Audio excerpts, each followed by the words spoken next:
Et si Vital Kamerhe était tout simplement la victime? Peut-être bouc émissaire, mais si Vital Kamerhe était l'homme par lequel peut-être la solution à ce problème qui prévaut dans cet environnement teinté de crises et même de dislocations, était la personne idoine pour permettre à la République démocratique du Congo et surtout à cette coalition d'aller de l'avant. Qui a effectivement ordonné les dépenses? Qui a effectivement consommé les millions de dollars pour que le saut des moutons soit aujourd'hui l'épineuse question qui pollue ce mariage entre l'UDPS et l'UNC? On en parle avec beaucoup de franchise aujourd'hui. Bienvenue. Pour analyser, décortiquer l'actualité de la semaine avec beaucoup d'impertinence, beaucoup d'insistance et beaucoup d'objectivité.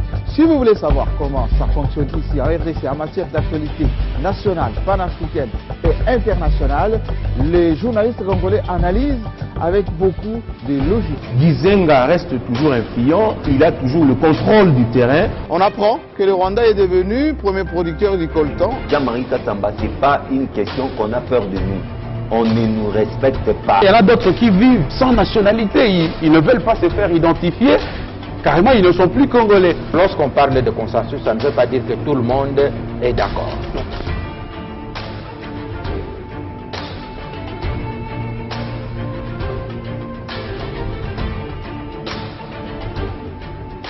C'est chaque samedi 18h sur votre chaîne. Ça s'affiche.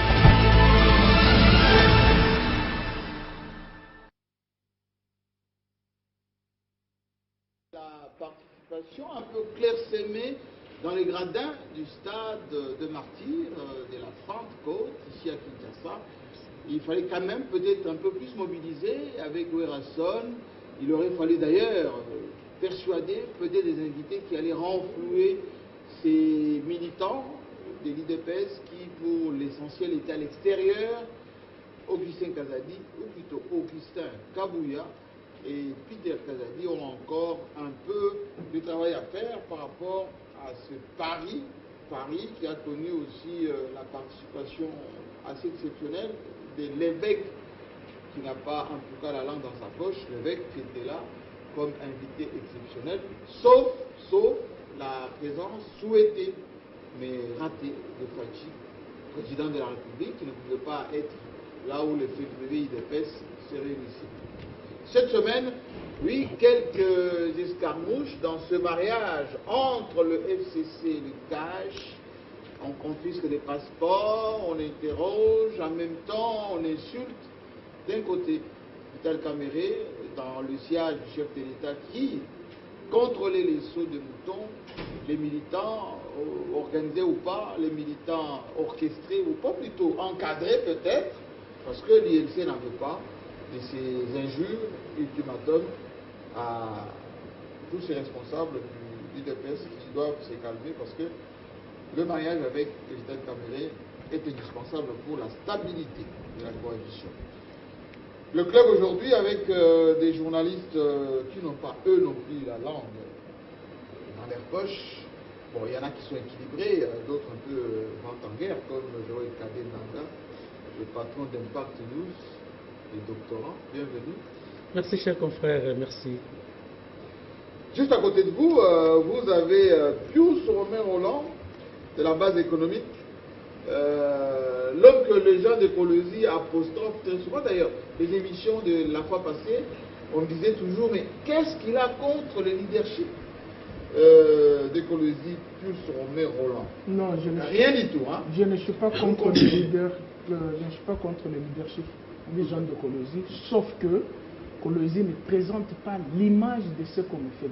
Mais n'en faites pas une fixation. Non, ce n'est pas une fixation, voilà. C'est la réalité. Si moi je vous balance mes images de Tchamulenda, Kabila, Luilu, Moussonoi, Kapata, 5 ans, Kassulo, ce n'est pas ce qu'on vous raconte. Alors, restez calme, vous prendrez vos émotions. Israël Moutala, le patron de 7sur7.cd, qui est avec nous, lui il est plutôt équilibré. Mais on va parler beaucoup chiffres aujourd'hui parce que le vice-ministre, le premier ministre en charge de la justice a demandé effectivement qu'il y ait enquête. Lui-même est descendu sur le terrain. Les procureurs nouvellement installés s'est déjà attelé, enfin, ils travaillent déjà très sérieusement. Alors, on a beaucoup de chiffres, hein. On a décaissé combien, parce que le ministre des Finances lui-même était dans la suite du président pour constater là où il doit être financé assez rapidement. Vous allez nous dire, concrètement, on a décaissé combien, concrètement, il en reste combien, parce que les 3,5 millions que Mayo nous a proposé la semaine dernière, est-ce que ça va résorber le problème? Parce que d'un côté, on a payé à l'OVD, et de l'autre côté, il en reste encore. Donc, il y a un petit flou artistique là-dessus. Tout va bien, Monsieur le Président? Ça va très bien. Merci de l'invitation. Je suis très heureux d'être sur ce plateau. Merci encore. Merci. Et à côté de vous, John Lungila, hein, plusieurs casquettes. Quelqu'un disait que John Lungila, lorsqu'il vous met dans sa ligne de mire, il faut bien manger. Parce que investigation plus, analyse plus que pertinente, eh ben, soyez plutôt loin de John Lungila. Merci beaucoup Jean-Marie pour l'invitation. Bonsoir à tout le monde. Voilà. Et on va terminer avec l'homme qui vient du stade, qui va nous préciser effectivement si le stade était plein. Il y avait un peu de blanc, un peu bariolé au stade. Journaliste par ailleurs, hein, il faut le préciser. Denis Kaninda. Bienvenue. Merci beaucoup, bienvenue, merci pour cette invitation. Mais vous n'avez pas transpiré pour quelqu'un qui sort du stade. Vous êtes frais. Non, mais je suis à Télé 50, c'est tout à fait normal. Alors, je veux des go, je vous pose cette question parce que la thématique de l'émission c'est l'IDPS contre l'INC, Vital Caméré, victime ou bouc émissaire. On va vraiment approfondir ça tout à l'heure, mais comment vous lisez la présence de ces deux émissaires britanniques et américains auprès de la classe politique, hein? Ça a commencé avec le président Tshisekedi, le président Kabila, ils sont partis voir Matata Mponyo aussi. Qu'est-ce que les Américains veulent? Et on a vu que, quelques temps après, quelques escarmouches, Caleb et tout ça. À votre avis, que seront Bon, au départ, il faut dire... Que veulent-ils les Américains? Au départ... S'aimer de la zizanie comme en 1960, et puis quand les Congolais vont se taper dessus, ils viendront en pompier? On ne peut pas exclure cette hypothèse. On ne peut pas l'exclure. Mais vous vous souviendrez les déboulonnages. Vous vous souviendrez qu'à l'avènement de l'actuel chef de l'État, les réseaux sociaux ont alimenté, les Américains ont dit, les Belges ont dit, les Français ont dit que personne n'a jamais été dans l'officine pour savoir ce qui s'était dit. Non, pour que Tshisekedi soit libre, il doit se débarrasser de Kabila, il doit mettre Kabila en prison, il doit faire ceci, il doit faire ceci. En fait, j'ai toujours dit aux gens, évitons la politique de la rue, la politique spectacle. C'est-à-dire, vous inventez votre propre histoire et vous l'alimentez dans les s'ils avaient raison, si effectivement M. Pham et l'autre là, le Britannique, disent voilà, Félix Tshisekedi, si vous voulez avoir les coups de franche, débarrassez-vous de Kabila et tout son système, comme ça il n'y aura pas deux caïmans dans le même marigot, par exemple, parce qu'ils vont dire comme en Angola, Lorenzo s'est débarrassé de la famille dos Santos et d'influence effectivement de tous ces généraux qui l'empêchaient d'avoir les coups de franche. Brazzaville est prêt à les accueillir, ceux qui vont traverser à la nage, donc faites-le, comme ça vous aurez tranquille. Est-ce que c'est une... comment dire, c'est un conseil à prendre ou c'est vraiment à éviter à tout prix? Non, c'est un conseil à éviter. C'est un conseil à éviter. Sous d'autres cieux, dans d'autres pays, il y a des présidents qui vivent ensemble. Les anciens, tout comme les nouveaux. C'est comme aux États-Unis. Vous avez Carter qui est là, la famille Clinton, la famille Bush. Ils sont là. Mais qui pousserait le président Tshisekedi d'aller dans ce sens-là? Oui, justement, ce sont les pilleurs que j'ai toujours dit, les impérialistes, qui n'ont jamais voulu que ces pays soient stables. Quels seraient les bénéfices de faire tuer Kabila ou de l'amener à la CPI? Nous allons gagner quoi? Qu'est-ce que nous... Sinon, crisper les autres et les humiliations amènent toujours beaucoup de problèmes. J'avais écrit dans mon article, que je ne sais jamais de le dire, j'avais dit exactement ceci. La présence de Kabila va aider Fathi de comprendre quelles ont été ses limites et quelles ont été ses avantages. Comme ça, il va capitaliser pour savoir où étaient les limites de Kabila, pour mieux faire. Mais c'est toute une bibliothèque politique. Il a de l'expertise. Mais quels sont les faucons qui poussent Félix Tshisekedi? Les faucons, justement, c'est ceux-là qui n'ont jamais voulu que le mariage FCC cash soit consolidé. C'est ceux qui veulent les chaos. Ceux qui veulent les chaos ne sont pas seulement en République démocratique du Congo. Ils sont ailleurs, d'outre-mer, même en Afrique, et qui cherchent à tout prix. Il faudrait que le mariage FCC cash vous allez conclure. Et justement, les Américains qui sont derrière ces coups, puisque ils veulent nous pousser au dialogue. Ils veulent nous pousser non seulement au dialogue, mais que le pays pays s'embrasse et qu'ils viennent déposer leurs chômeurs aux Nations Unies, qu'ils mettent pour mettre dans le pays. Ainsi va la vie. Moi, je me dis, le Congo doit tirer le bénéfice de l'alternance. C'est la première fois, en dehors de Kasavubu qui était encore vivant, chez lui dans le Tchela, et Mobutu qui lui avait fait l'écoute, c'est la toute première expérience démocratique. Nous avons... Qui a intérêt alors? Je vais quand même que Joël Kadé nous dise avec sa franchise légendaire. Les Chadar, on a parlé même de Jeannette Kabila, s'il faut vérifier ça, quelques soucis au niveau de l'aéroport, le passeport des Kalev, etc. Ça rime à quoi? Est-ce que ce n'est pas des provocations, des humiliations qui peuvent frustrer certains, qui vont dire, voilà, ils veulent nous prouver de quoi ils sont capables, nous aussi on va nous défendre, et in fine, ça va conduire à cette situation qu'on a connue. En 1960, lorsqu'on a dit à Kasavubu, il faut se débarrasser de Lumumba, on connaît la suite. Bon, l'histoire peut se répéter, c'est possible, mais je ne crois pas. Je ne crois pas que ça va se répéter. Nous sommes battus dans ce pays ici pour qu'il y ait un état de droit. Et l'état de droit veut qu'il y ait une justice distributive, équitable, c'est cette justice qui peut élever la nation. Et comment la justice peut élever la nation? C'est lorsque les textes sont respectés. Si tel que vous êtes là, vous n'êtes pas habilité à détenir un passeport diplomatique, pourquoi vous pouvez en avoir? Madame Jeannette, ça s'est posé, je l'ai lu parce qu'on croit plus à la presse étrangère dans notre pays. Je l'ai lu, elle se présente à l'aéroport, il avait son passeport diplomatique, et il doit le détenir parce que député élu national. Elle peut avoir son alors pourquoi malheureusement, on va l'indisposer? Mais comment est-ce que M. Kalev aujourd'hui peut se permettre? Il est un des grands directeurs à l'ANER. Qu'est-ce qui peut lui permettre? Non seulement il est grand directeur, mais il est conseiller du Premier ministre nommé. Et il était en mission officielle avec ordre de mission.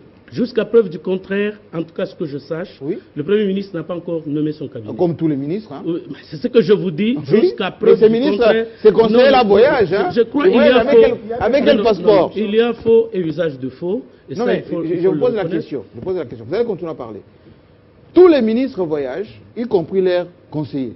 Les conseillers du président de la République voyagent avec des passeports diplomatiques. Alors que le président n'a pas encore signé l'ordonnance sur la répartition des responsabilités, etc. Alors, s'il faut inquiéter Kalev parce que son passeport n'a pas été validé par la nomination du Premier ministre, etc., parce qu'il n'y a pas de décision, auquel cas il faut faire pour tout le monde. Non, je crois, Jean-Marie Kassama. Ça, c'est tout le monde voyage. Vous avez posé la question, vous avez commencé d'abord par la visite des PAM et de délégués britanniques. Ça va ensemble. Oui, ça va ensemble. Vous avez commencé par là. Peut-être que les gens ne comprennent pas les contextes de la création de la République démocratique du Congo en 1885. C'est un État indépendant du Congo. La Deuxième Guerre mondiale a été finalisée, ou elle a connu sa fin grâce à l'uranium qui a été extrait de la République démocratique du Congo en 1945.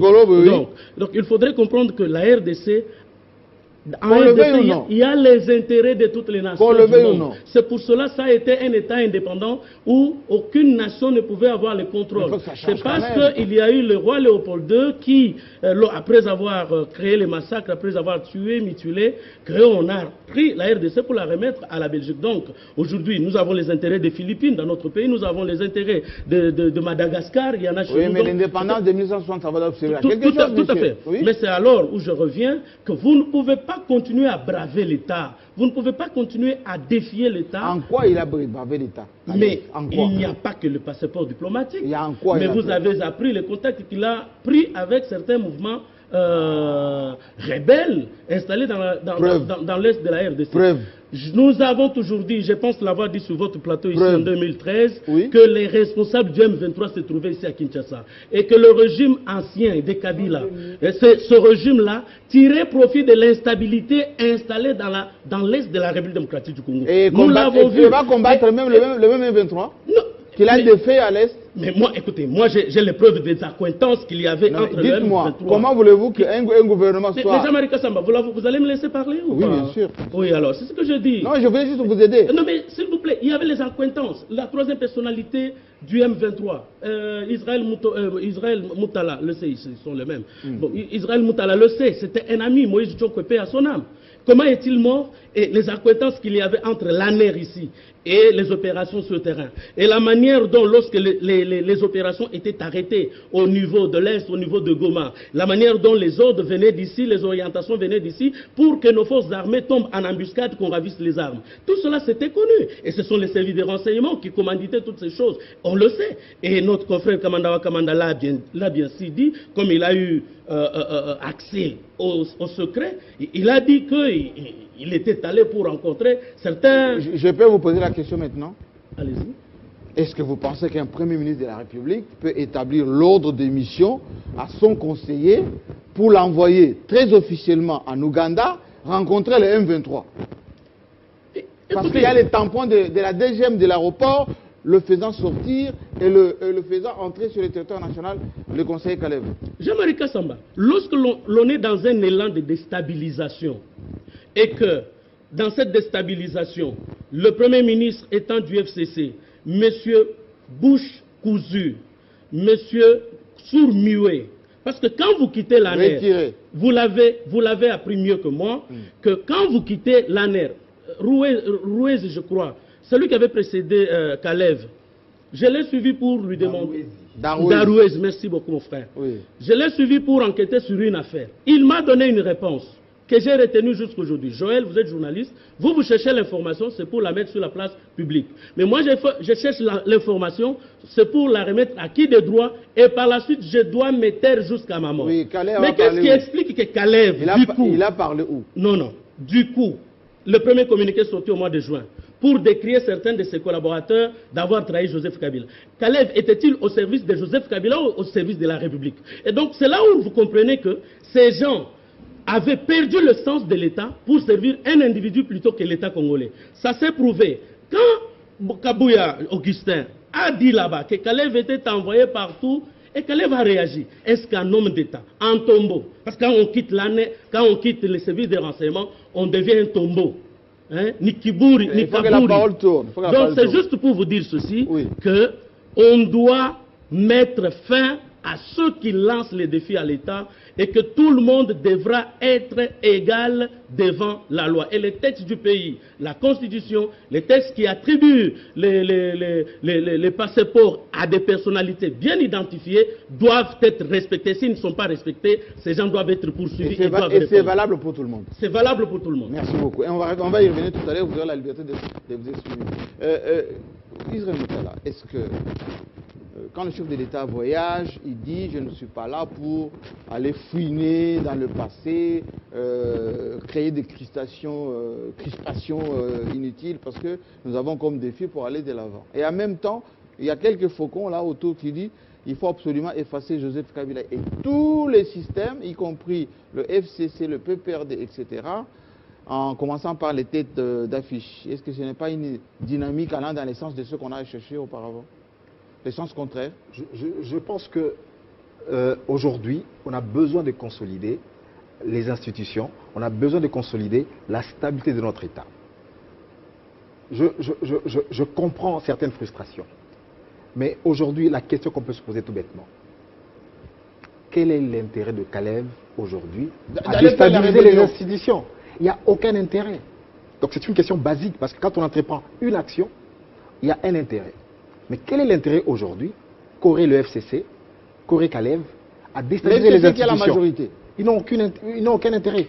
Comme je le disais tantôt, l'UDPS, l'UNC, CACH sont en alliance avec le FCC de Joseph Kabila.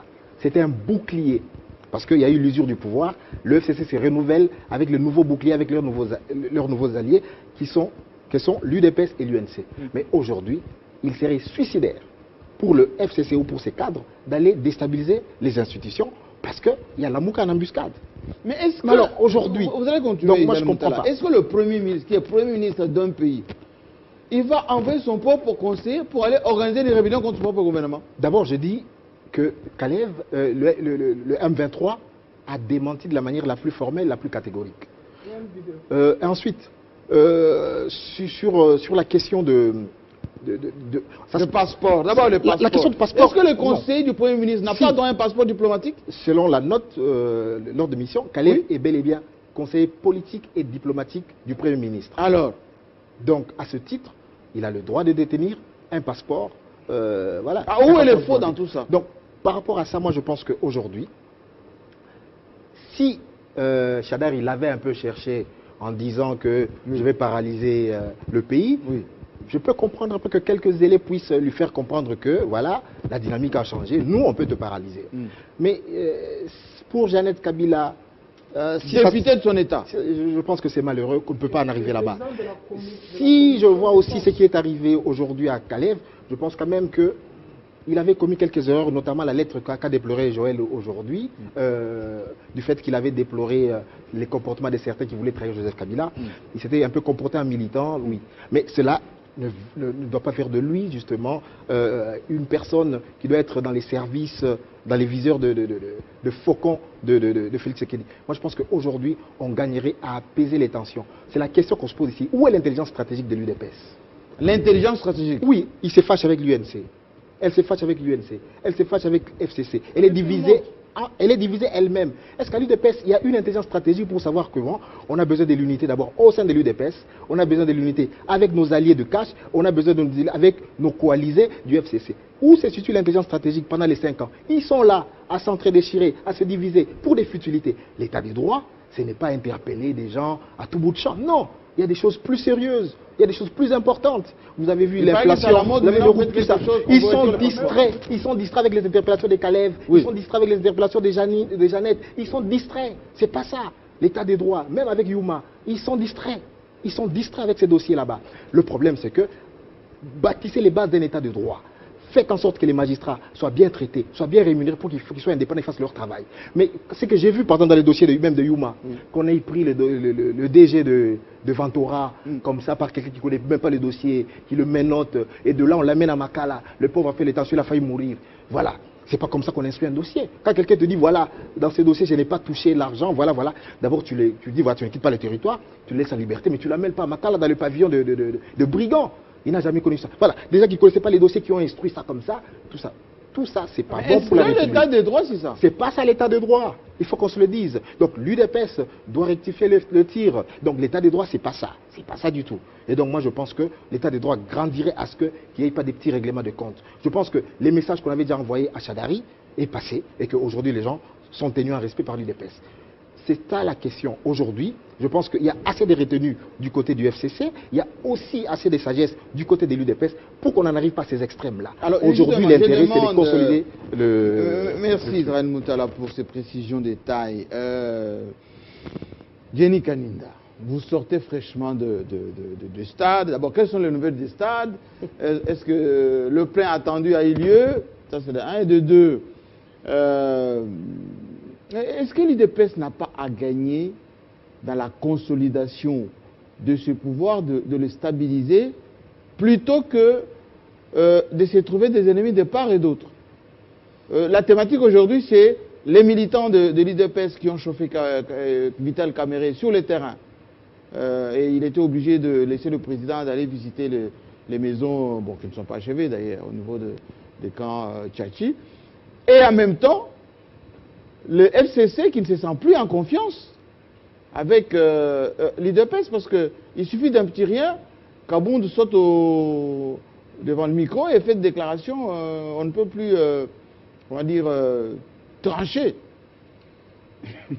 Trancher, c'est le terme. Merci beaucoup, Jean-Marie. Il y a, je crois, 2 ou 3 questions dans... Mais d'abord le stade. Cette manche. Il paraît que malgré la présence de Werrason, le plein n'a pas eu lieu. Il n'y a pas eu le plein, Bon, je ne sais pas s'il y a une personnalité de l'UDPS qui avait annoncé que le plein était l'objectif. Je ne pense pas. Le plein n'était pas l'objectif. L'objectif ici, c'était de célébrer les 38 ans de lutte, les 38 ans de couronnement de l'UDPS aujourd'hui. Parce que mais pourquoi le remplissement... Vous gardez la parole. Pourquoi... Ça fera une quatrième question. Pourquoi vous n'avez pas... Enfin, vous n'êtes pas de l'UDPS, mais le cœur il y va quand même. Les pionniers de l'UDPS, on n'a pas montré l'histoire des 38 ans. On a l'impression que l'UDPS se résume aujourd'hui à Kabound et quelques membres qui sont là. On n'a pas relevé les 13 parlementaires qui ne sont pas invités, eux peut-être ceux qui sont morts, leurs familles. On n'a pas rappelé tout ce que l'UDPS a connu pendant ces 38 ans.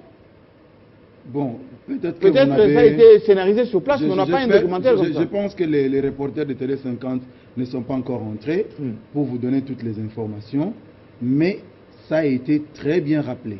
Ça a été très bien rappelé d'abord par Augustin Kabouya, qui a rappelé la lutte des 13 parlementaires, d'où est sorti l'UDPS. Augustin Kabouya l'a rappelé. Et Jean-Marc Kabound, dans son discours, il a même cité nommément chaque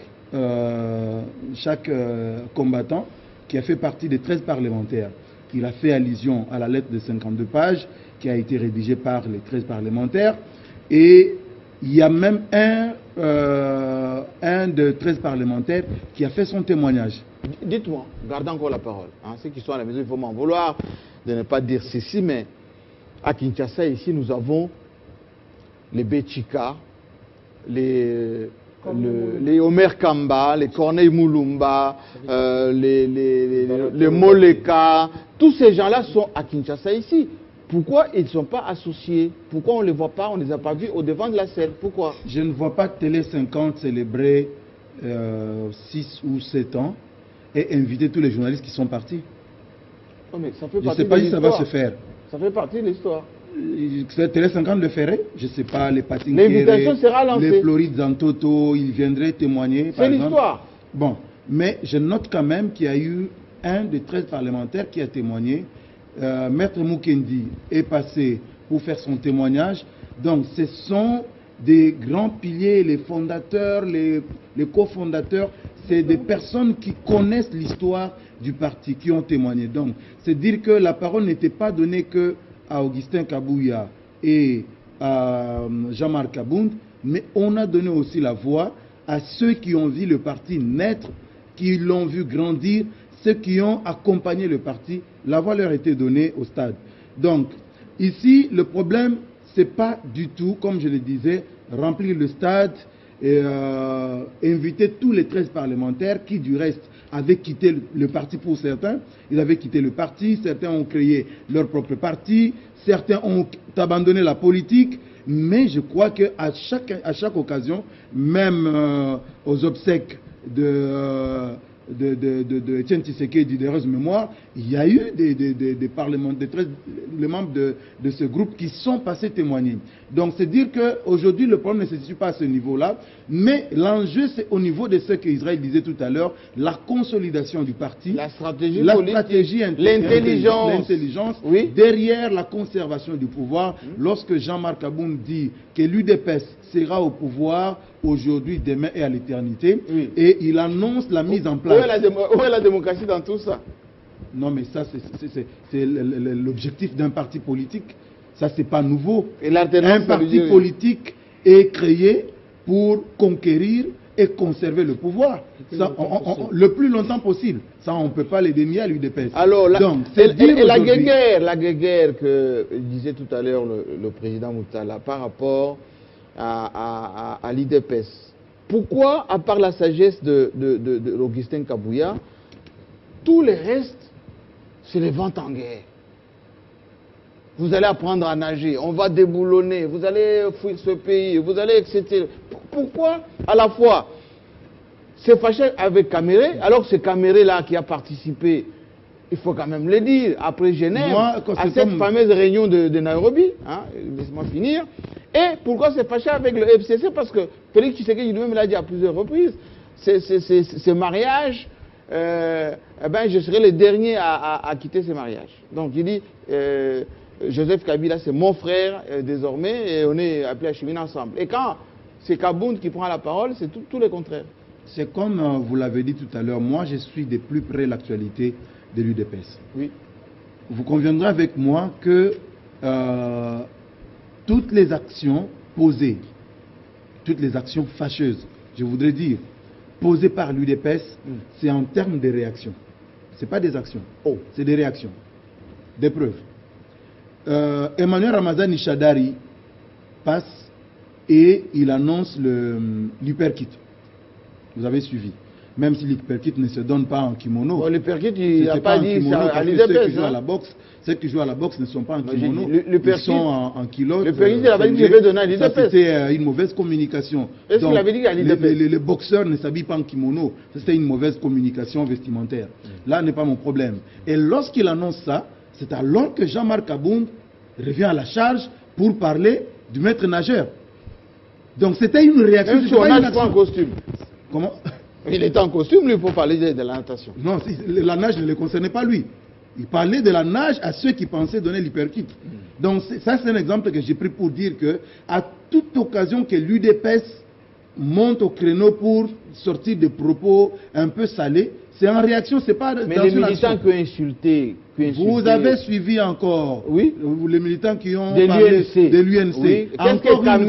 Encore une fois, c'est une réaction. À quoi? Vous avez suivi sur une radio périphérique le secrétaire général de l'UDPS qui dit sur les ondes que lorsque les militants de l'UNC ont commencé à attaquer les personnalités de l'UDPS, il a fait des enregistrements qu'il a envoyés aux personnalités, aux dirigeants de l'UNC. Ils n'ont pas réagi. C'est seulement après qu'il n'ait pas réagi que l'UDPS s'est vu dans l'obligation de répondre. Est-ce que les gens de l'UNC ont insulté, les gens de Vital Kamerhe ont insulté les gens de l'UDPS? Vous n'avez peut-être pas suivi. Il y a des vidéos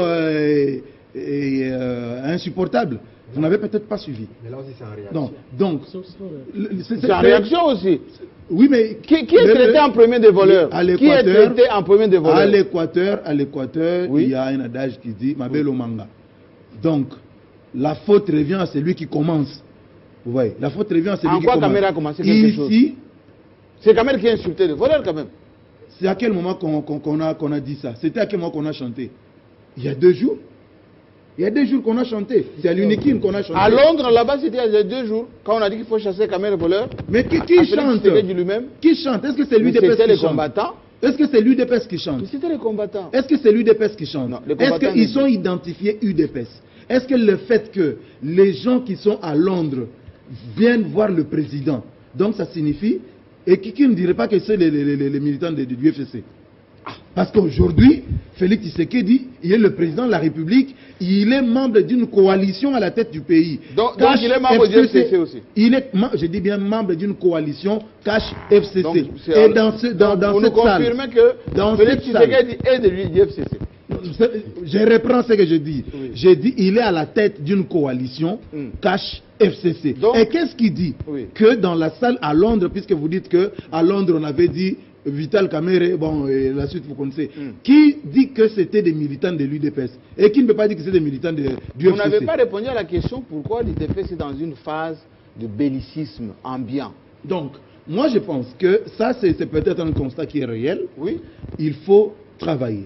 Il faut travailler. Et j'étais heureux que Jean-Marc Kabound aujourd'hui puisse annoncer la mise en place d'une commission qui doit travailler sur ce qu'il faut faire pour permettre à l'UDPS de consolider ses positions aujourd'hui, de mettre tous les fils et filles du parti ensemble pour pouvoir aller de l'avant. Parce que Félix Tshisekedi aujourd'hui a besoin d'un appui. L'appui, c'est essentiellement venant de l'UDPS.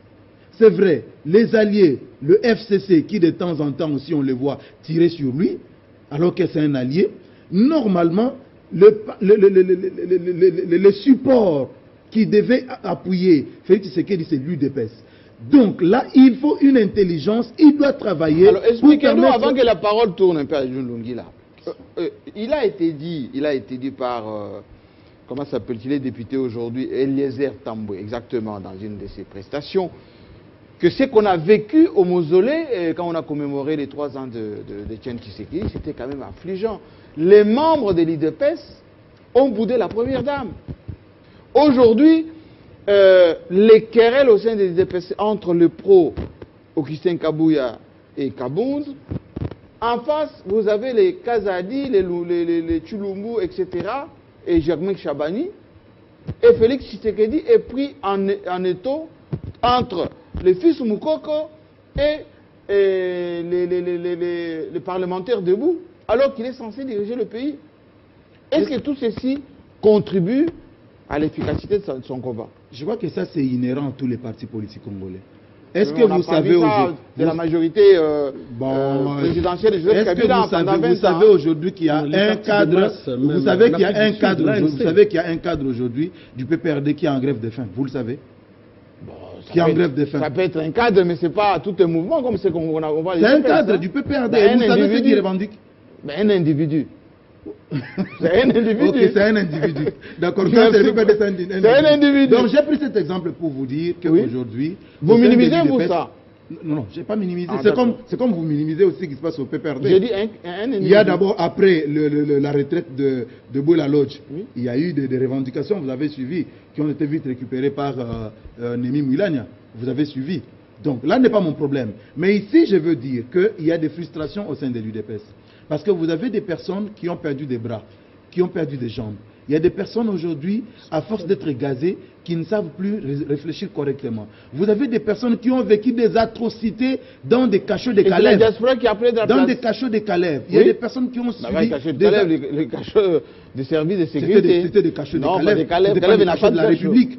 C'était pas les cachots de la République. On avait dit qu'on avait fermé les cachots. Est-ce qu'on a fermé les cachots? Si. C'est fermé. C'est fermé. C'est fermé. Qui est incarcéré où? Nous sommes au Congo. Qui est incarcéré où?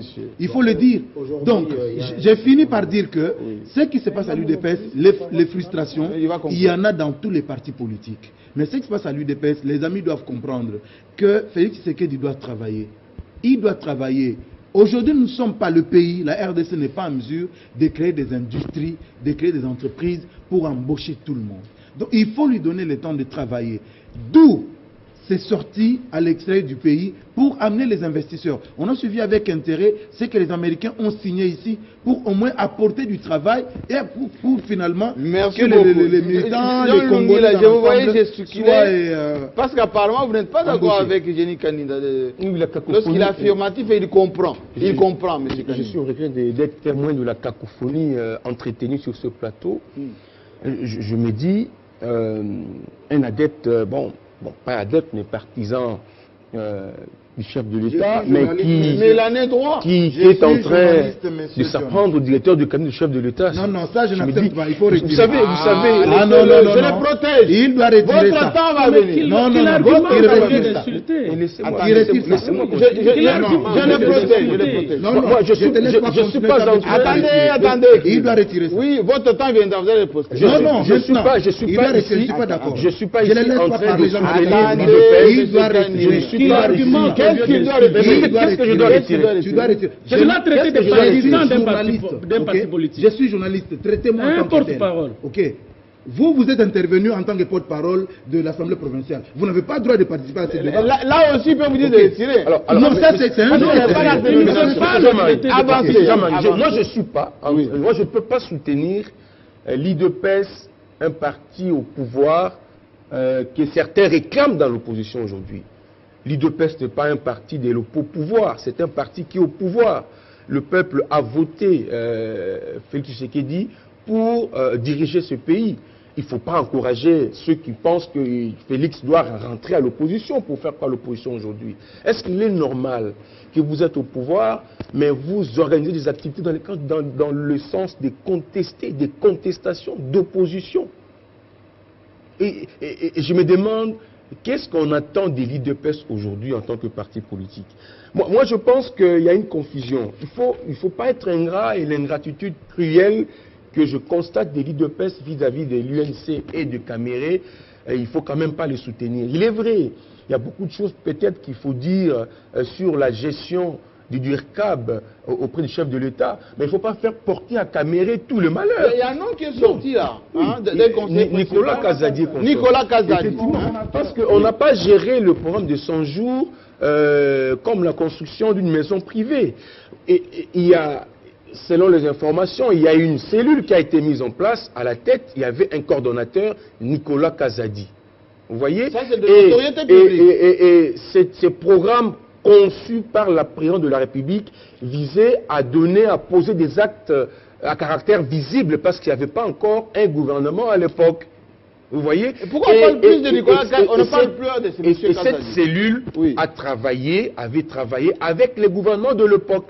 Chibala posait la question à tous les ministres concernés, les Louaka et les autres, ils étaient associés pour l'exécution de ces programmes.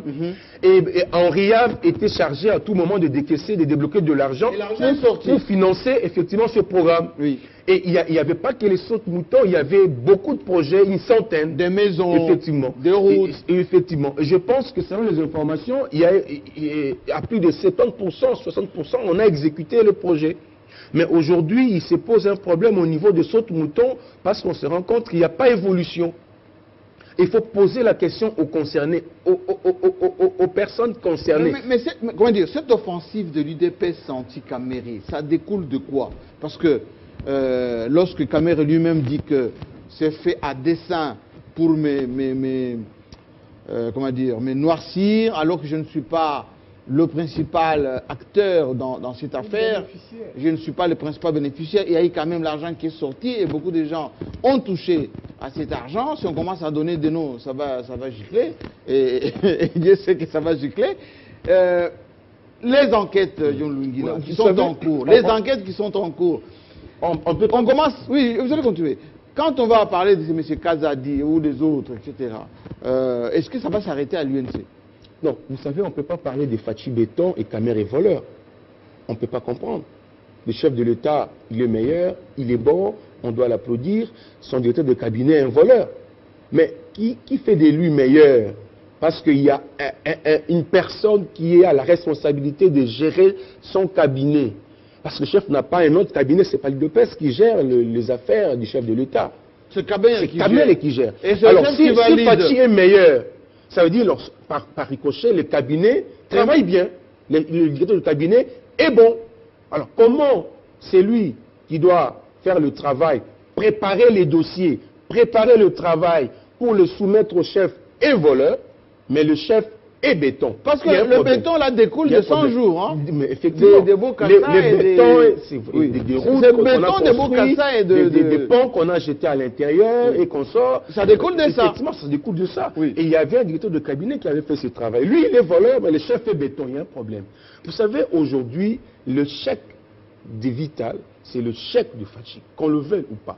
Les deux sont partis de Genève. Se sont retirés de Genève. Mais quand on dit que, John Lungila, quand on dit que non, il faut extirper Caméré, c'est du moment où Tshisekedi a accepté FCC, l'accord de Nairobi, c'est obsolète. Non, non. Vous savez, pour ces mandats, il faut laisser les deux travailler ensemble. Il est difficile, impossible de dissocier Vital Caméré de Félix Tshisekedi durant ces mandats. Il faut peut-être attendre 2023 pour que chacun choisisse son chemin. Mais si vous voulez que ces mandats soient fictueux et profitables, surtout pour les deux, ils doivent travailler ensemble. Et le parti politique des deux personnalités sont censés le comprendre. Pourquoi? Parce que Caméré, quand ils sont allés à Nairobi, vous savez, il ne faut pas seulement exiger les départs, les divorces de Vital, mais il faut aussi craindre les conséquences. Caméré a un parti politique qui est 3e ou 4e force politique dans ce pays. Caméré a des cadres, hauts cadres qui sont au sein des institutions, gouvernement, parlement, institutions provinciales. Caméré, c'est le maire élu au niveau national. Donc, quand vous êtes en train de faire porter à Caméré un chapeau qui ne lui appartient pas, il faut attendre les conséquences, il faut le craindre. Et donc, ce n'est pas le moment de de payer en monnaie de singe, c'est lui qui a préparé la recette que vous bouffez aujourd'hui. Mais à l'IDPS, on ne croit pas ça. À l'IDPS, on pense que Kamer est un bénéficiaire de combat des 38 ans. Nous sommes mieux placés pour rappeler à l'IDPS que c'est vrai, le chef de l'État a été élu par la volonté du peuple exprimée à travers les urnes, mais ce pari gagné et aussi la mérite, les efforts d'un homme. Ils ne sont pas à deux, pas de plus, pas plus, pas de... C'est Kamer. Et nous savons tous, l'homme sait qu'il a fait. Il a d'abord accepté de s'effacer. Oui. Il a trahi la volonté de sa base qui lui a porté comme candidat à la présidentielle. Sans consulter sa base, il a accepté de soutenir un challenger comme son directeur de campagne. Il a accompagné, il a mis même le moyen, il a cédé les hommes, il a cédé le moyen, le cycle, le finance.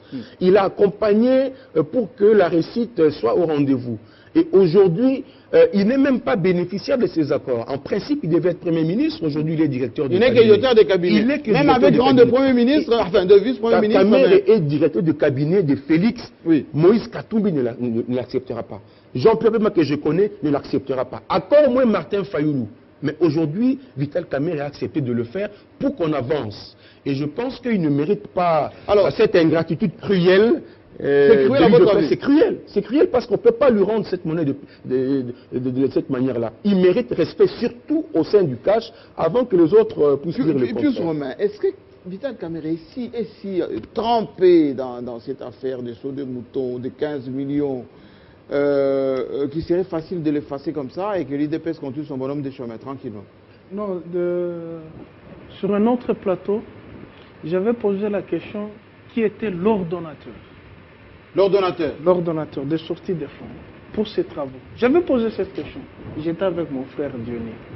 On s'est embrouillé. Je n'ai pas cité le nom de Vital Kamer. Ah bon? Non, j'ai dit qui en était l'ordonnateur. Puisque maintenant nous avons une justice qu'on a toujours voulu. Justice distributive. L'état des droits. L'état des droits, c'est-à-dire le peuple a les droits, l'État n'a pas les droits. C'est ça dans ce concept. Alors pour essayer un peu de répondre sur certaines questions que je n'ai pas trouvé de réponse, vous avez posé la question. Est-ce qu'il y a eu un plein au stade? Pourquoi, oui, le plein. Pourquoi on n'a pas fait venir... Il a dit que ce n'était pas l'objectif. Pourquoi on n'a pas fait venir les autres? Je rappelle d'abord dans l'histoire musicale, lorsque Papa Wemba quitta Zaïko, à tous les anniversaires des Zaïko, Papa Wemba était là. Il était invité toujours. Il était toujours invité. Partie de l'histoire. Et les chroniqueurs savent comment Papa Wemba est parti des Zaïko. C'était en dents d'acier. C'est pour dire que l'UDPS, c'est toute une histoire. Vous ne pouvez pas dire de ce parti historique et oublier les fondateurs, ceux qui ont fait l'histoire. Quand on parle maintenant aujourd'hui qu'il faut que l'UDPS travaille, on doit être unis, je me rappelle avoir couvert les reportages de Corneille Moulumba. Il ne cessait jamais de le dire, l'UDPS doit revenir une seule UDPS, un seul parti politique. Personne ne l'a écouté. On l'a vilipendé. Ici, j'entends, ils étaient déjà partis. Oui, et dans quelles conditions? Dans quelles conditions? Il faut rappeler l'histoire que c'est Corneille Moulumba qui avait sauvé l'UDPS. Absolument, à Bruxelles. C'est lui qui a sauvé l'UDPS quand l'UDPS sombrait dans le ventre du MPR. Oui. Avec les DPR. Oui. La direction politique rénovée. C'est Corneille Moulumba qui avait. Il a tenté. Et il était le représentant à Bruxelles. À Bruxelles. Alors, Benelux d'ailleurs. Revenons sur le programme de 100 jours. Oui. Jean-Marie, j'ai toujours posé cette question et ça me taraude. Est-ce que c'était une nécessité? C'était une urgence? Mais on a vu nous mettre... Sans vous couper, vous allez continuer. On a vu le président dans un extrait là dire que il n'était pas d'accord pour qu'il y ait les sauts moutons en ville. Qui a initié les sauts moutons en ville alors? Voilà. Et comme l'UDPS demande l'état des droits, j'avais posé encore une autre question. On a l'extrait, hein? Oui, j'avais encore posé la question. S'il faut auditer cette histoire des sauts de moutons, il faut commencer par le président de la République. Aujourd'hui, vous me donnez raison. Qui n'était pas d'accord. Mais entre-temps, on a lancé les travaux. Et qui était le chef? On va dire encore c'est l'FCC qui lui met les bâtons dans les roues. Non, soit on veut quelque chose... C'était au niveau de l'ambassade de France. Hein? Les sauts moutons vous imaginez un peu. Je pense qu'Israël était très poignant. Israël? Oui, il était très poignant. Qu'a-t-il dit? L'UDPS pense que la République démocratique du Congo devient sa propriété privée. Il n'y a que elle qui a droit à la parole. Les autres n'ont pas droit. Pas l'UNC, pas l'FCC. Il n'y a que l'UDPS qui voit clair. Aujourd'hui, avec ce qui vient de se passer au stade, Kinshasa a 14 millions. Plus de 14 millions. Oui. Le stade de Martyr reçoit 80 000 spectateurs ou publics. 80 000. Et le stade n'était pas rempli. Je pose maintenant la question. Est-ce que l'UDPS a même le 1/10 de la population qui c'est beaucoup, ça. Non, puisque le 1/10 de 14 millions, c'est 1,4 million. Oui. Le stade n'a pas 1,4 million, même 100 000. Mais le stade n'était pas rempli. Alors, il faut laisser cette politique de victimisation. L'UDPS doit travailler, doit consolider. Qu'on ne chasse pas Kamere. Kamere a créé cette UDPS pour avoir le pouvoir. Comment ça a créé? Non, là, vous allez un peu fort. Là. Non, je ne parle pas très fort. Non, il a pris, il ramène le train en marche. Mais hein? Kamere, c'est... Parce que peut-être Kamere avait identifié que seul ne peut pas y arriver et que Félix Tshisekedi allait peut-être l'entraîner et puis il y avait le pouvoir au bout. Mais quel est ce parti? À lui seul, même les MNC, de triste mémoire. Quand les MNC étaient majoritaires. Mais les MNC n'existent plus. Vous entendez parler de MNC? Jean-Pierre Bemba existe avec MNC. Je ne parle pas des MNC. de Lumumba. Je parle des MNC. Oui. Quand les MNC étaient majoritaires au Parlement, ce n'est pas les MNC seulement. Il y avait d'autres forces. N'est-ce pas? Mais si l'UDPS était l'UDPS comme on nous bourre les oreilles que c'est un parti populaire, pourquoi l'UDPS a tendu la main à Kamere? Il fallait aller en solitaire. Kamere, c'est une force. Mais ce que moi je demande... Pourquoi cet acharnement alors sur lui? L'acharnement, puisque l'UDPS ne sait pas ce qu'elle cherche. Elle cherche une chose et le contraire à la fois. John l'a dit, vous êtes au pouvoir, mais vous vous comportez comme si vous étiez dans l'opposition. Et l'argument qui est soutenu, non, l'UDPS a dit, elle ne peut pas accepter le mal d'où qu'il vient. Non. Est-ce qu'en politique, on peut faire des choses comme ça? Il y a des canaux par lesquels il faut se référer. Ils ont des députés, non? Ils n'ont pas de députés. Ils ont des députés. Alors, ce n'est pas de cette manière-là. Oui. L'UDPS doit comprendre que d'abord la République démocratique du Congo ne lui appartient pas. C'est pas sa priorité. C'est pas sa propriété privée. Et d'autres personnes et d'autres partis politiques ont droit à la parole et on critique. L'UDPS a passé 37 ans. Kassavu Mobutu au pouvoir, l'UDPS dans l'opposition. Mouzé au pouvoir, l'UDPS dans l'opposition. Joseph au pouvoir, l'UDPS dans l'opposition. Félix au pouvoir, l'UDPS dans l'opposition. Il y a quelque chose qui ne va pas. Alors, Joël Kadé, est-ce que Moutala Israël et bientôt maintenant, tu viens de le dire il y a à peine quelques secondes, Pius Romain,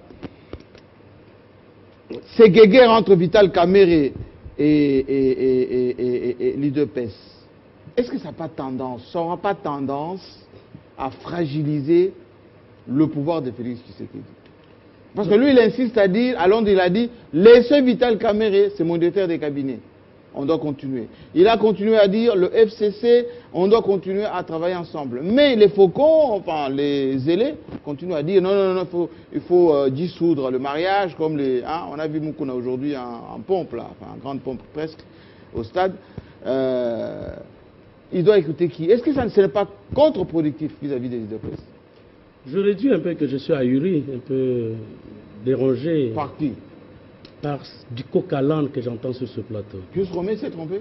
Du coq-à-l'âne, sincèrement. Mais pourquoi quand on parle de l'UDPS, un journaliste peut prendre fait et cause d'un parti politique? Je n'ai encore rien dit. Vous avez tiré sur l'UDPS, sur les individus. Je n'ai encore rien dit. Non, mais s'il vous plaît, monsieur. C'est pas ton parti politique, tu es journaliste. Respectez l'émission. Vous avez abîmé l'émission. Je vais vous protéger. Ça, je sais bien jouer à ces jeux-là et je puis me lancer. Ne vous en faites pas. Gagnez votre temps. Donc je dis ceci, c'est du coq-à-l'âne. Moi, j'ai appris le fonctionnement des partis politiques. Il y a les partis politiques des cadres. Comme le PPRD, vous n'entendrez pas que quelque chose vient de la base. C'est le cadre qui commande. Et il y a les partis politiques que l'on appelle les partis politiques de la masse. Les partis politiques de la masse, la dynamique vient d'en bas. Est-ce que la masse a une âme? S'il vous plaît. C'est la pyramide... renversée. Ça, c'est exactement ça. Oui, mais est-ce qu'on peut juger le pays avec la masse? Je parle en scientifique. Là, je suis sur le plan scientifique. Oui, je vous dis, c'est quand même la question à porter du doigt au moulin de Joël Kadé. C'est-à-dire, quand il dit qu'il y a des partis de masse, il y a des partis de cadres, ça veut dire que les partis de masse pour s'adresser maintenant à l'électorat, ils ont de relais la masse. Pour les autres, les parlementaires debout. Ouais, notamment. Mais pour les partis des cadres, ils s'adressent directement à l'électorat par les médias ou en termes de campagne. Donc c'est juste ça. Ça, c'est scientifique. C'est scientifique. Vous avez un parti de masse qui est en train de diriger en Afrique du Sud aujourd'hui. L'UNC. L'ANC, pardon. L'ANC au pouvoir, l'ANC sur la rue. Donc, peut-être c'est parce qu'on ne comprend pas la science politique, on ne comprend pas le fonctionnement des partis politiques, que l'on peut se permettre de raconter ce qu'on raconte ici, qui est en train de frustrer les décisions. Ayez vos apaisements. Non. Kassamba, calmement. Kassamba, je suis politologue. Calmement. Et à cela, il faudrait que les deux amis comprennent. Donnez votre point de vue. Non, là, scientifiquement, d'abord, je pose les bases avant de donner. Parti des masses, on a compris. Ça veut dire quoi? L'ANC est sur la rue. L'ANC dirige en Afrique du Sud. Allez, Chama Chama Pinduzi, en Tanzanie, c'est un parti de masse. Chama Chama Pinduzi est sur la rue en train de récriminer. Chama Chama Pinduzi est au pouvoir en train de diriger. Et donc, le comportement de l'UDPS aujourd'hui peut s'expliquer parce que c'est un parti de masse. Et donc, c'est la première chose qu'il faut que mes deux amis corrigent. Et l'acharnement. Aujourd'hui. Oui, sur le caméra, oui. Nous avons dit ceci. Aujourd'hui, la dernière émission où j'ai participé ici, nous avons commencé par une actualité en France. Je voudrais vous ramener encore en France, où vous avez longtemps vécu. Il y a Benjamin Grévis qui était candidat maire. Griveaux. Griveaux, merci, parce que vous connaissez bien vos compatriotes. Griveaux, c'était un français, monsieur. Oui, Griveaux. Oui. Il était candidat à la mairie de Paris. Voilà, il était candidat maire. Oui. Et on a trouvé les images compromettantes dans son téléphone, qui ont été distribuées sur les réseaux sociaux. Et il a eu ses relations consentantes avec une de ses anciennes compagnes. Et dès que les éléments sont sur la place publique, il démissionne, il retire sa candidature. Il y a un problème chez nous de repères. On manque de repères. Que ce soit à l'église, que ce soit n'importe où. Bochab, on l'a soupçonné. Pour de l'argent qu'il n'a jamais bouffé. Bochab l'a fait. Oui. Un grand homme. 32 millions de dollars. Qui n'a pas touché. On m'avait contesté. Qui n'a pas touché. Quand j'avais dit Kabila l'avait mis à la disposition de la justice. Oui. Sur ce plateau, on m'avait contesté. C'est un cas qui est arrivé dans ce pays. Vous voulez que Kamere fasse la même chose? S'il vous plaît. Non mais gagnons du temps, Loba. Tout simplement 32 millions. Oui. Suspicions qui ne se sont jamais avérées vraies, parce que vous connaissez la vérité. Joseph Kabila a dit non, on le met à la disposition de la justice et que la justice fasse son travail. Pourquoi les cas ne peuvent pas... Mais on a jugé Kamere avant. On l'insulte voleur alors qu'il n'a même pas été jugé. Mais nous tous ici, on a insulté Bochab, non? Moi, j'avais insulté Bochab, non? J'avais insulté Bochab de voleur, non? Et c'est pour autant... Mais il s'est retiré. Le problème, c'est la personnalité, la réputation, mais la les coordonnateurs du projet au niveau du cabinet. Pourquoi on le parle? Parce que quand même il a coordonné. L'ordonnateur délégué des fonds du cabinet politique, c'est qui? Jean-Marie Kassama, vous avez travaillé plusieurs fois dans un cabinet politique. C'est le directeur de cabinet, c'est lui le responsable numéro 1 du décaissement. Parce que c'est lui qui a adressé les lettres à la Banque centrale pour le décaissement en urgence. Mais pourquoi ne pas accepter? Moi j'ai toujours dit dans ce pays, vous savez, il y a eu des ministres ici qui ont été interpellés. On bloque par des questions de motions de censure. Laissez que ces gens-là soient lavés. Du seul fait qu'on le traite de voleur, laissez que la justice puisse vous rétablir. Laissez que le Parlement, quand quelqu'un a présenté même si les partenaires de Félix Tshisekedi. S'il vous plaît, j'ai dit c'est par rapport à ma réputation. Je vous ai donné un cas si simple. Vous avez bien prononcé. Mais politiquement, ce n'était pas le cas. Politiquement, Bochab n'était pas partenaire de Joseph Kabila. Bochab était un directeur de cabinet. Kamere, ils ont gagné ensemble. Il y a un pacte. Mais est-ce qu'à l'UNC, s'il vous plaît, ils sont en alliance. À l'UNC, il n'y a que Kamere qui peut être directeur de cabinet. Vous voulez mettre quelqu'un sur la place de Kamere? Quelqu'un peut devenir de l'UNC remplacer Kamere. Question que Kamere soit rétabli dans... C'est là l'égoïsme. C'est pas vous dire que les partis politiques dans notre pays, en dehors de l'UDPS, parce qu'il l'a dit, en dehors de l'UDPS, il n'y a pas de parti. Pour quelle raison le dis? Non, pourquoi je le dis? Non, mais je vous dis que ce sont les... ce sont les licablos, ce sont les boutiques à la disposition de leurs créateurs, à la disposition de leurs fondateurs. Pourquoi on ne peut pas trouver, même lorsqu'on recommande les ministres ici, pourquoi on ne peut pas trouver quelqu'un d'autre que le patron du... Vous vous rappelez la querelle qu'il y a eu Yann Duvé aujourd'hui avec le premier gouvernement de de Gizenga. Même les problèmes que Augustin Matata a eu dans la formation de son premier gouvernement. Il a refusé les chefs des partis politiques. Pourquoi il n'y a que les chefs des partis politiques qui peuvent occuper ces fonctions? Vous êtes en train de conseiller à Félix Tshisekedi de se défaire des caméras. Non, ce n'est pas ce que j'ai demandé. Moi, par rapport à l'honneur, si Kamere avait besoin de son propre honneur, de sa propre dignité, de sa propre réputation, il aurait dû lui-même démissionner, se mettre à la disposition de la justice. À l'UNC, il y a des grosses intelligences. Il y a des grosses intelligences. S'il vous plaît, je vous ai parlé ici, ce sont les suspicions. Bochab, Mabouj, Mabiling, Évariste, professeur d'université. Et d'ailleurs, vous l'avez déjà vu faire trop de bruit. Est-ce qu'on savait d'ailleurs qui connaissait les directeurs de cabinet de Joseph Kabila? Même Mouilane ici. Qu'est-ce que les cadres du DPS ont contre Kamere? Non, on n'a rien. Je vous dis, je ne peux pas répondre à leur place. Mais ici, je parle en tant qu'analyste. Ils n'ont rien, pas on n'a rien. On a la c'est comme si vous mettez dedans. J'ai dit, ils n'ont rien. Non, vous avez dit, on n'a rien. Non, écoutez, c'est pas un problème. Oui, donc les militaires... J'étais déjà corrigé, je ne peux pas suivre ces aventures, il n'a rien à communiquer. Alors, il faut que Israël nous explique les chiffres. Non, c'est juste pour vous dire oui, très vite. Ce que je dis, c'est par rapport à l'honneur. Kamere devrait lui-même, sur base des suspicions, comme Bochab l'a fait, de telle sorte qu'il soit lavé. Il a besoin de l'honneur, il a des enfants, il a des petits-enfants, qui n'aimeraient pas demain, après-demain, entendre que notre grand-père était voleur. Israël Moutala, vous allez parler. Israël Moutala. Sur la question d'abord. Oui. Je constate d'abord que les militants de l'UDPS aiment leur président. Quand même hier, hein? Aiment leur président et tout ça. Mais on ne peut pas dire aussi que les gens qu'on a vu crier sur Vital Kamere étaient des militants de l'UDPS. Formellement, on ne peut pas le dire parce que c'était une mobilisation, il y avait pas, le parti n'était pas organisé pour aller accueillir le chef de l'État. Il n'y avait pas de drapeau de l'UDPS en tout cas. Pas vraiment en tout cas. Parce que la rumeur est tellement répandue que n'importe quel groupe peut... En tout cas, formellement, je peux vous dire que c'était pas... On ne peut pas dire que c'était les gens de l'UDPS. Mais qu'on en soit déjà à ce débat, c'est déjà l'échec justement... Du mariage? Non, l'échec de cette alternance. Comment ça? Ce débat déjà de corruption, c'est déjà... Premier projet. C'est déjà un échec moral. Ça montre qu'on n'a pas fait les choses de la manière dont les choses devaient se faire. Donc, il y a un problème de méthode. L'alternance qu'on a votée, c'était pour faire les choses autrement. Faire mieux, ce que Kabila n'a pas fait mieux. Maintenir ce que Kabila a mieux fait. Et puis, détruire ce que Kabila n'a pas bien fait. Donc, on était dans une trilogie comme cela. Améliorer, détruire le mauvais, conserver le bon. C'est là où on a fait pire. Parce qu'on parle de sociétés de sous-traitance. Qui ont vraiment bouffé le maximum d'argent. Qu'on en soit déjà à ce débat. Ça veut dire qu'il y a un échec sur la planification, il y a un échec sur la gouvernance, il y a un échec sur la transparence. C'est clair. Mais je reviens encore sur le débat sur la démission de Vital ou pas. Non. Pourquoi? Est-ce que doit-il céder la place à un membre de comme il avait fait à l'époque? Pourquoi céderait-il la place? Parce que d'abord, son premier patron, qui est le président de la République, est content de lui. Dans toutes les fois,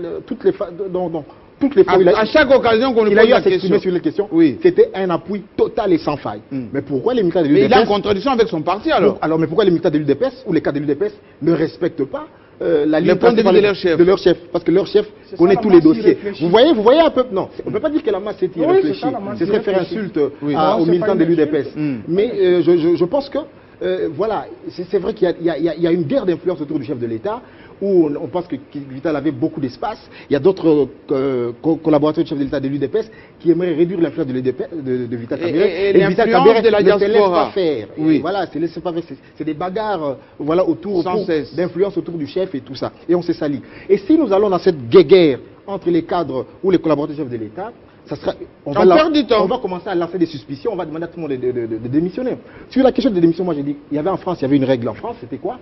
Une fois que vous êtes inculpé, parce qu'on est quand même en RDC, où la présomption d'innocence est encore un principe phare de notre démocratie, ça veut dire que la présomption d'innocence... Vous n'êtes pas jugé condamné. Vous êtes censé être innocent. Qui condamne en définitive, qui vous dit, même quand vous êtes inculpé par le procureur, vous irez devant le juge, vous dites non mais le procureur a tort et tout ça, vous plaidez soit coupable soit non coupable. Et donc en définitive, aujourd'hui on ne peut pas demander la démission de quelqu'un sur base de c'est ce que dit Joël Cadet, il dépose son honneur. Tu es ministre et moi j'écris sur 7/7 que Joël Cadet a volé par méchanceté et demain on existe à démission. Non, on ne va pas diriger la République comme ça. Voilà pourquoi je dis sur cette question, j'aimerais que les gens soient modérés. Donc aujourd'hui, tant que le président de la République lui-même n'a pas désavoué son directeur de cabinet, je pense que les troupes doivent suivre. C'est ça la discipline aussi. Alors, un parti de masse, ce n'est pas aussi un parti indiscipliné. À un moment, il faut s'assagir et suivre la ligne tracée par les cadres du parti. Alors, Israël Moutala, le vice-premier ministre Maï... Ça va m'échapper. J'aimerais rebondir sur la mobilisation de l'UDPS aujourd'hui. Oui. On ne peut pas dire que c'était un échec, parce que le stade était quand même rempli à 90% et tout ça. Mais moi, je pense que l'UDPS, pourquoi aujourd'hui elle n'est pas dans cette dynamique d'un parti de l'opposition qui incarnait l'espoir? Aujourd'hui, on l'attend à la tâche. Mais l'UDPS perd son temps encore aujourd'hui avec du bois mort. Moukouna est un bois mort. Moukouna est un bois mort. C'est un bois mort. Qu'est-ce qu'il apporte? Parce que Moukouna... Du populisme. C'est du populisme. Ensuite, c'est quoi? L'UDPS, qu'on le veuille ou non, il a une base sociologique à laquelle appartient Moukouna. On ne va pas se mentir. Moukouna n'aura aucun apport. Parce que les gens qui... Il est gagné d'avance. Donc, Moukouna, il appartient au groupe sociologique de l'UDPS. Donc, en termes d'apport, c'est néant. Alors moi je pense que des gens comme ça, l'UDPS s'acoquine avec des gens qui crachent dans la main qui leur a nourri, qui était le FCC. C'est pas bon. Pourquoi on va s'acoquiner d'un personnage comme Moukouna qui a été directeur de campagne de Chadari? Mais il a renié.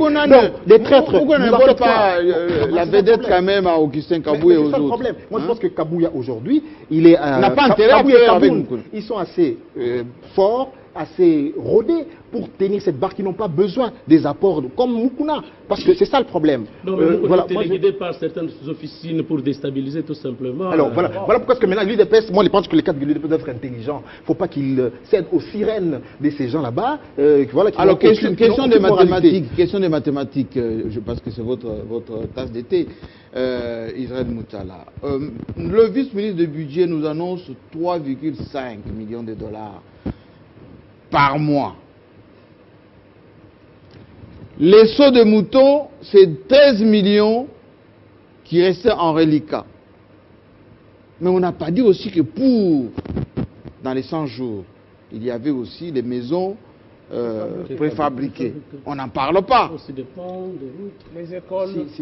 Est-ce que, en termes budgétaires, cet argent-là était hors budget? C'était, on va dire, des décaissements d'urgence. Aujourd'hui, nous sommes en train d'exécuter les budgets. C'était pas hors budget, c'était hors chaîne de la dépense. Voilà. Comment on va faire avec le budget qu'on est en train d'exécuter? Nous sommes quasiment au mois de février. Il y aura la session en mars. Mathématiquement, est-ce que ce n'est pas une balle qu'on se tire dans la jambe, là, par le ministre du budget qui nous fait ça? Il dit le Premier ministre va financer à 3,5 millions par mois. Non, le vrai problème est que d'abord, il fallait concilier les comptes. Ça veut dire qu'il y avait des prévisions budgétaires et les décaissements n'ont pas suivi les prévisions budgétaires. Parce que finalement, quand la réunion qui a été présidée autour du Premier ministre, on a dit, voilà, non, 70% c'était... mais après la réunion du gouvernement, 70%. On a dit décaissement 55% autour du Premier ministre, ministre du Budget, ministre des Finances. Travaux, 56%. Or, Célé avait dit un autre chiffre qui était plus en 70%. Alors, sur les réalisations, il avait dit que les réalisations étaient en dessin, voilà pourquoi il avait stoppé. Voilà, donc 30% c'est Kabound dans sa tournée. Mais là aussi, il faut nuancer parce que... Kabound a dit même moins. Parce que non, là aussi, il faut nuancer. C'est là que je dis qu'il faut nuancer. Oui. La réalité, il y a 7 sauts de moutons et la réalité n'est pas la même partout. Donc, il faut dégager un taux moyen. À Pompage, c'est à 100% achevé. Il y a d'autres sauts de moutons où c'est à 70%. Donc, il faut faire globalement la sommation. Voilà pourquoi on arrive à peu près à une moyenne de 56% d'exécution de travaux concernant les sauts de moutons. Mais sur les budgets des sauts de moutons, parce qu'on a dit que c'était un coût global de 46 millions. Sur ce montant, je ne comprends pas. Parce qu'on avait dit que l'unité, c'était 2... Au début, c'était 2,5. Après, on a dit finalement que ça pourrait être autour de 3 millions ou 3,5 millions le coût d'un saut de mouton.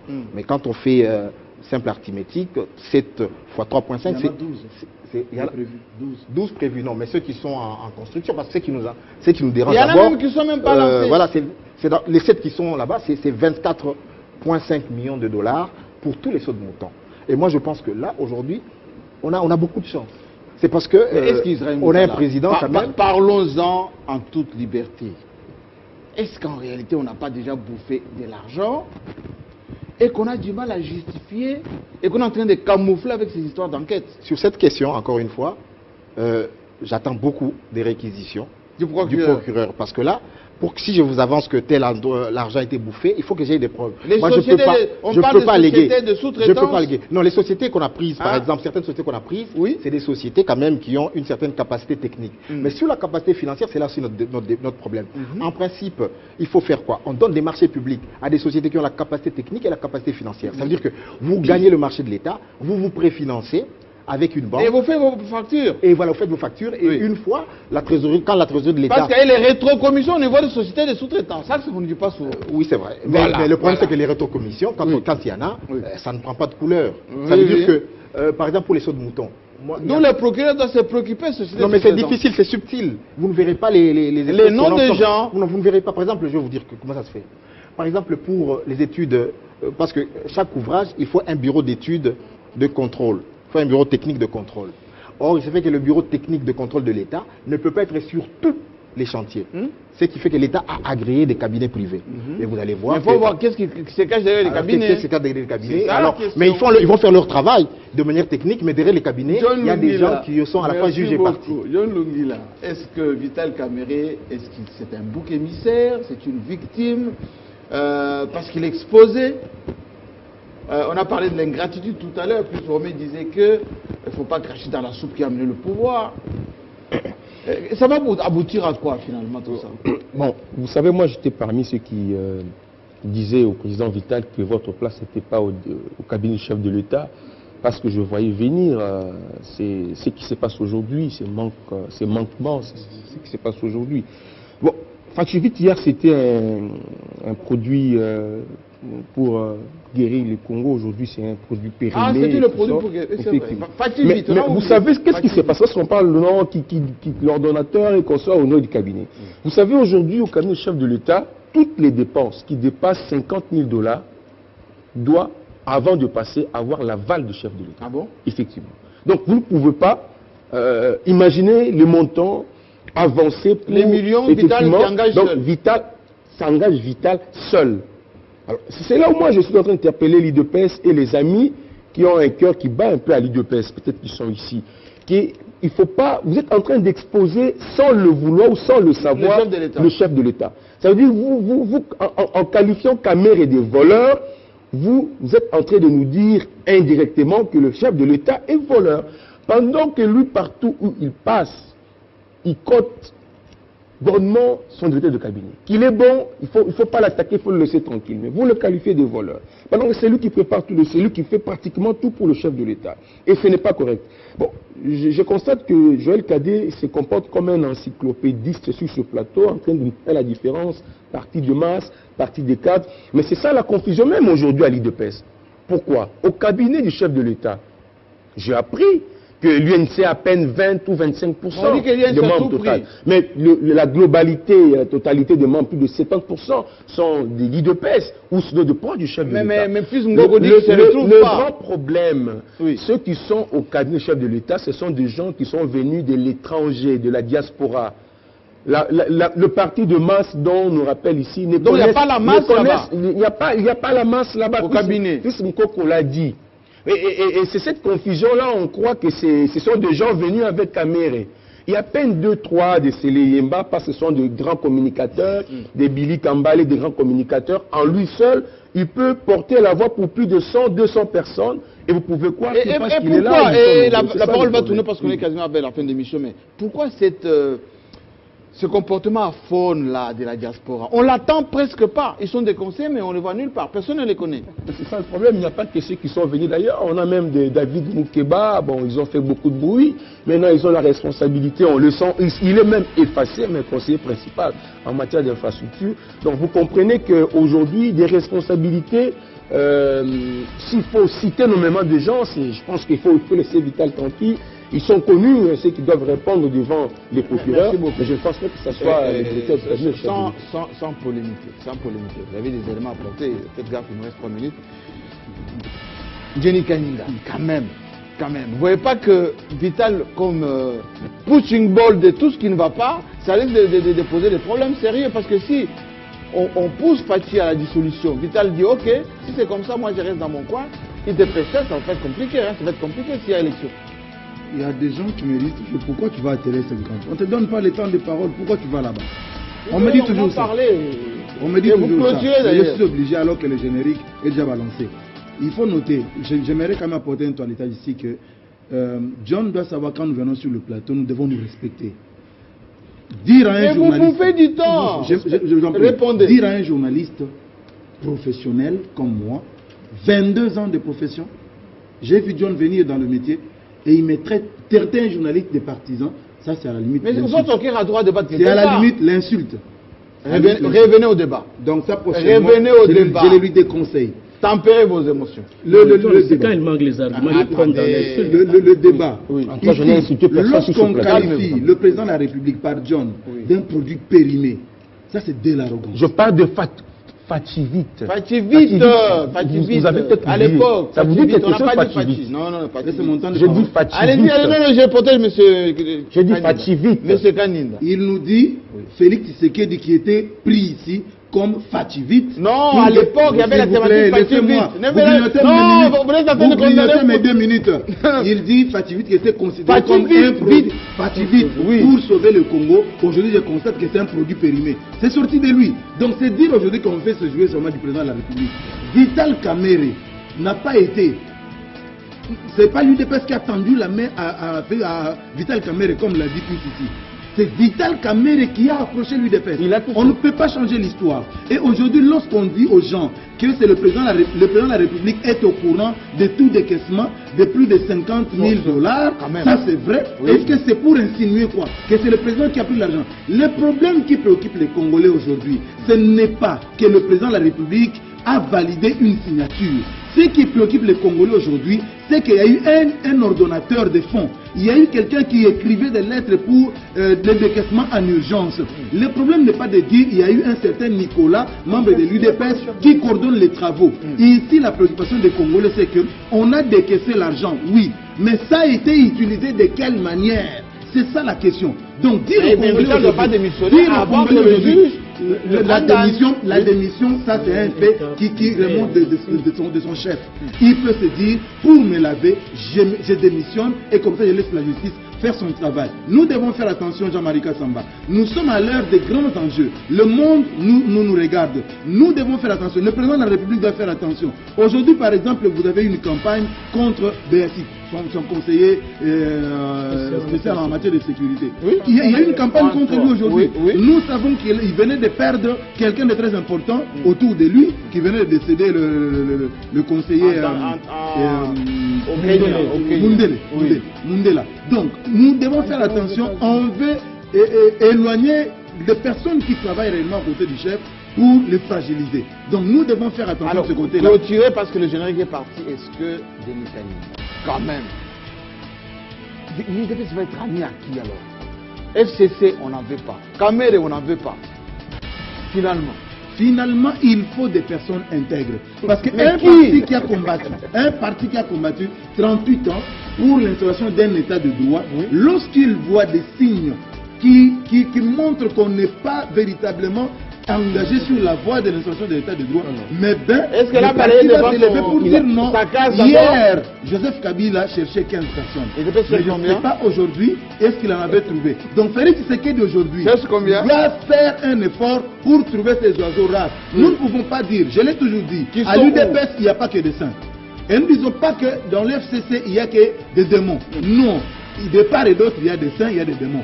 Il appartient à nous, population, la société de tout faire pour aider le président d'avoir des bons citoyens. Je voulais dire que l'UDPS aujourd'hui, c'est le parti qui a battu le record de divorce par rapport à tous les autres. Divorce? Non, pas de divorce. Il a divorcé avec tout le monde. On a plutôt débauché. Non, je voudrais juste dire à John, le porte-parole de l'Assemblée provinciale, que quand on vient sur le plateau, qu'il arrête, arrêtons les... Non, je lui demande, non, qu'il arrête, qu'il argumente. À moi, répondez aux questions. Israël, lorsqu'il dit que le fait qu'on parle déjà de détournement de corruption, c'est l'échec de l'alternance. Nous appelons les membres de cette coalition FCC-CACH à se réévaluer de telle sorte à offrir quelque chose de meilleur pour les Congolais. Nous souffrons, on a faim. Mais ne victimisez pas Vital. Non, ne victimise pas Vital. Eux tous doivent se mettre ensemble pour nous offrir quelque chose de... Jean-Marie Kassamba, vous vivez en ville. Nous vivons à la cité. Les gens souffrent. J'ai compris. Arrêtez de parler en langue, on nous prenait une chaîne internationale. Merci beaucoup. En tout cas, le débat a été bien. Oui, mais vous allez conclure la prochaine fois. Merci en tout cas. Le journal, ça sera dans quelques instants ici à Kinshasa. Je rappelle que votre chaîne vous retrouve sur tous les réseaux satellitaires, Canal+, etc. dès la semaine prochaine, enfin de lundi d'ailleurs. Et nous avons déjà travaillé sur ça. Merci en tout cas de votre fidélité. Gardez vos positions d'écoute à la semaine prochaine. Voilà.